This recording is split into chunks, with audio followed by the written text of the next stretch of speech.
to candidates to assessment centre, which is the first face-to-face interaction. Hence why the candidate experience, especially on rejection, candidates don't normally write back to us when they're being given a yes to the next stage.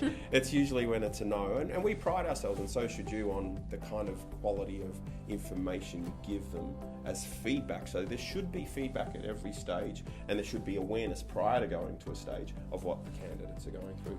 So we start talking assessment centres. It's the first opportunity for these organisations to show their brands. What are some of the things they're bringing in?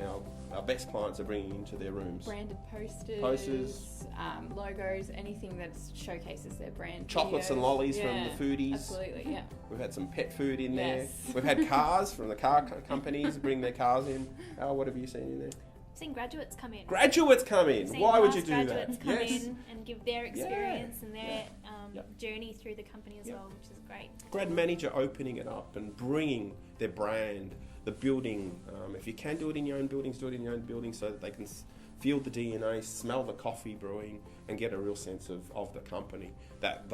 We know they are on average applying to maybe 11, 12 different companies. We know they're getting multiple offers, so these little things of graduates welcoming them or buying them a coffee or saying hello or having the time to chat to grads or the grad manager means a lot. On average, what we're seeing is probably half-day assessment centres. Assessment centres are not a time to reassess their psych tests. You did it, trust them. Assessment centre is about bringing your brand to life with what we call simulation activities. What style, Al? You're the expert of them. So you have, usually best practice would be to have a small activity where a bit of an icebreaker and get the candidates warmed up, and then move it into a group activity where you can see them engage with different candidates on the table. They don't know what they're going to expect or experience coming into that session, so being able to bounce off each other is really important in that activity. We then go into an individual activity where you can see their ability to communicate with you or the assessors one-on-one, and the information and ability to synthesise information.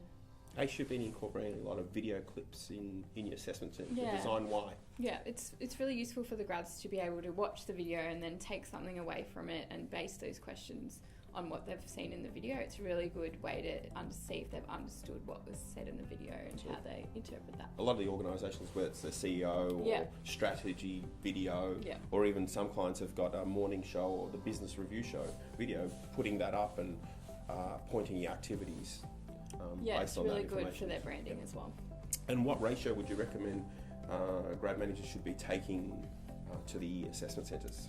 We would suggest about 6 candidates per role. So if you're looking at a table per role, there should be about 6 candidates around that. And how many assessors to that table? There should be 2 assessors per table. And the assessors, internal or external to the organisation? Internal. Ideally, they'd be potentially hiring managers and people involved in the graduates coming into the organisation. So at 6 to 1, grad program of 10, 60. You can do a morning session and afternoon session. We don't recommend that you do interviews in the assessment centre. We don't recommend that you do psych testing. This is about bringing to life your competencies and assessing the competencies through a range of simulated activities that gives your candidates, potential grads, an insight into the normal running of the business and simulated activities. It's probably for us the best way of us assessing the real grads and the motivational fit to the organisation.